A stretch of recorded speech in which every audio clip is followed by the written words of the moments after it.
যারা জিয়াউর রহমান সৃষ্ট বিএনপি আর মুক্তিযুদ্ধের চেতনার নেতৃত্ব দানকারী আওয়ামী লীগকে এক পাল্লায় মাপতে চায়, যারা খালেদা জিয়া আর শেখ হাসিনাকে একই কাতারে ফেলে বিচার বিশ্লেষণ করতে চায়, বিনয়ের সাথে তাদের কাছে প্রশ্ন করুন, বিএনপির জন্ম কোত্থেকে?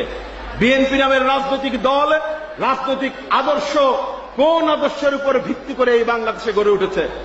৭৫-এর 15ই আগস্টের কালো রাত্রিতে বঙ্গবন্ধু হত্যাকাণ্ডের পর কোন আইনের ধারাবাহিকতায়, কোন বিপ্লবের মধ্য দিয়ে, কোন জনসমর্থন নিয়ে ওই সামরিক এক নায়ক জেনারেল জিয়াউর রহমান ক্ষমতা দখল করেছিলেন? 19৭৭ সালে ওই জিয়াউর রহমানের নেতৃত্বে বাংলাদেশে একটি ভোট হয়েছিল। সেই ভোটের নাম ছিল গণভোট। সেই ভোটের ইস্যু কি ছিল? সেই ভোটের ইস্যু ছিল একটা, জিয়াউর রহমান সাহেবকে ক্ষমতায় দেখতে চান কি না, হ্যাঁ এবং না, হ্যাঁ না ভোটের নির্বাচন। এবং ওই নির্বাচন যখন হচ্ছে, ওই জিয়াউর রহমান সাহেব তখন একাধারে বাংলাদেশের সশস্ত্র বাহিনীর সর্বাধিনায়ক, একাধারে তিনি তখন বাংলাদেশের প্রধান সামরিক আইন প্রশাসক, এবং তিনি তখন বাংলাদেশের রাষ্ট্রপতি। রাষ্ট্রের তিনটি নির্বাহী পদ নিজের বন্দুকের জোরে সামরিক বাহিনীতে নিজের পদ এবং পদবীকে ব্যবহার করে দখল করে নিয়ে জেনারেল জিয়া সাহেব একটি প্রহসনের নির্বাচন করলেন, হ্যাঁ না ভোটের গণভোট। আর সেই গণভোটে বাংলাদেশ নয় সারা পৃথিবীর মানুষ দেখলো ৯৬% ভোট নাকি জিয়াউর রহমান সাহেব নিজের পক্ষে পেয়েছিলেন। বাংলাদেশে আর কোন দলের অস্তিত্ব সেদিন ছিল না। সব দলের ভোট নিজ দায়িত্বে নিজ উদ্যোগে জিয়া সাহেব নিজের বাক্সে ভরে মিডিয়ার মাধ্যমে ঘোষণা করলেন, বাংলাদেশের ৯৬% মানুষ তাকে সমর্থন করে, তিনি ক্ষমতায় থাকবেন।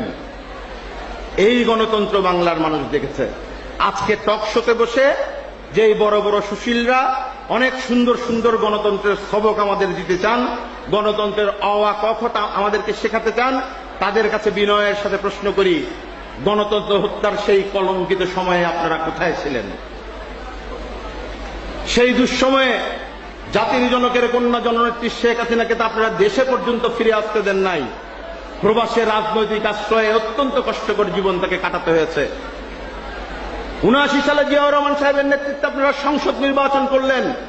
আমাদের এখনো স্মরণ আছে, সেই নির্বাচনে আওয়ামী লীগ অংশগ্রহণ করতে গেল, তারা বলল রাজনৈতিক দলকে নিবন্ধন নিয়ে রেজিস্ট্রেশন করে রাজনীতি করতে হবে। আওয়ামী লীগ নিবন্ধনের জন্য ঘোষণাপত্র জমা দিল। সেই ঘোষণাপত্রে একটিমাত্র কথা ছিল, আমরা জাতির জনক বঙ্গবন্ধু শেখ মুজিবুর রহমানের আদর্শে বিশ্বাসী। ওই সামরিক এক নায়ক জিয়াউর রহমান বললেন, জাতির জনক বঙ্গবন্ধু শব্দটি না কাটলে আওয়ামী লীগকে রেজিস্ট্রেশন দেওয়া হবে না, নির্বাচনে অংশগ্রহণ করতে দেওয়া হবে না। বাংলাদেশের রাজনীতিতে গণতান্ত্রিক